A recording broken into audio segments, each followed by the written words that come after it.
and welcome back to Bedtime Stories with Fee. Thank you very much for joining me. Now, today's story is very special because the author of the story has asked me to read it, but the author of the story is only 10. Wow, that's very impressive, isn't it?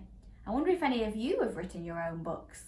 If you have written your own book and you would like me to read it for you on here, please send me an email and let me know what your book is all about.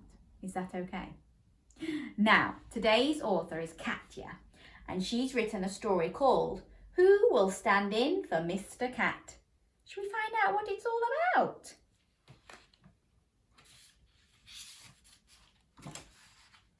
Today, Mr. Cat felt very sick. He had to close his tailor shop. Oh no, he doesn't look very well, does he? Can you do a cat meow for me?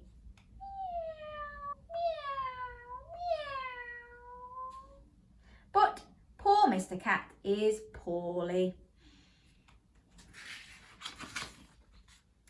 Too bad. I wanted to order some new shirts today, said Mr. Dog. What could we do? He thought for a while, and then he said, maybe I could do the job. I understand a thing or two about fashion. But what about your bone gallery? Asked Miss Rat. So he's got a gallery with lots of bones. But if he looks after Mr. Cat's shop, who's going to look after his bone gallery? Could you take care of it? Asked Mr. Dog. Of course, said Miss Rat. But I have a lot of trash for your recycling factory, replied Mrs. Mouse. How about you do the job and bring in your trash, said Miss Rat. Good idea, smiled Mrs. Mouse. So, Mr. Dog is going to do Mr. Cat's. Now Miss Rat is going to do Mr. Dog's, and then Mrs. Mouse is going to do Miss Rat's. It's all getting very confusing, isn't it? There's only one problem, said Dr. Chicken. Your cheese shop. That's no problem. You could step in, said Mrs. Mouse. So the mouse has got a cheese shop. Can you do a squeak like a mouse? Squeak, squeak, squeak, squeak, squeak, squeak. And we know that mice love cheese, don't they? But I'm a vet. Animals need me, cried Dr. Chicken. Hey, I could handle the cheese shop, replied Miss Ladybird. So now there's somebody else that's going to help. Do you think Miss Ladybird might have a job that somebody else is going to have to do? Shall we see? You're a teacher. We need you somewhere else, said Mr. Pig, and sighed.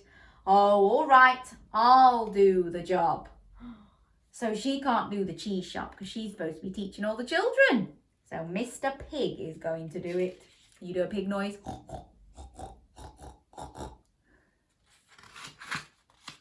But if you handle the cheese shop, who's going to handle the grocery store?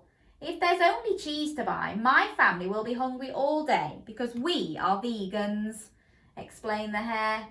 Do the grocery store yourself, cried the pig rudely. Oh dear. So that's another job that needs sorting. Someone to run the shop. Miss Crowned Crane said she could help, but Mr. Magpie had plans to wash his children's hair at Miss Crowned Crane's hair salon. Mr. Magpie could do it himself, but Mr. Bear reminded him that he was needed in the antique shop. So he could have done the hair, but actually he's got his own shop to run, full of old, expensive furniture. So there's even more jobs to fill in. Oh dear.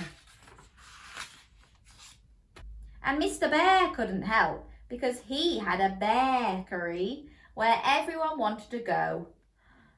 It's a bakery because he's a bear instead of a bakery. That's clever, isn't it?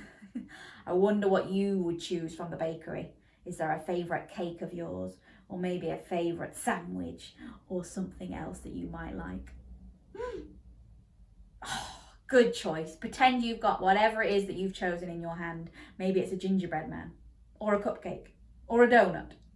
Whatever it is, pretend you're going to gobble it up from the bakery. Nom, nom, nom, nom, nom, nom, nom, nom, nom. Yummy.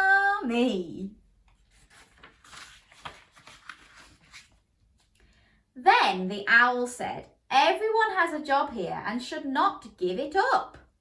Then suddenly the animals realised that they were not getting anywhere. There was always another job empty. That's right, isn't it? If somebody fills in for somebody else, it leaves another job spare for somebody else to have to fill. And on and on and on and on and on it goes. They weren't getting anywhere, were they? So they made a plan. First, they put everything back in place so everyone had their own job back. Then there was only Mr. Cat's job left, but this time they knew how to handle it. They went to Mr. Sloth, who slept all day and all night for that matter. They woke him up and told him that he was going to be the tailor. Of course, he wasn't a perfect tailor. Actually, he didn't understand anything about the job. He wasn't even a good one, but he was fine, and he was definitely better than no tailor at all. That's it! Fantastic. So all the animals wanted to help, but they all had their own things to do. But they found Sloth, who was asleep, to help out. Well done, Katja. What a lovely story. You've done so well. And she's even done all the illustrations herself as well. Amazing. Can you give her a big thumbs up?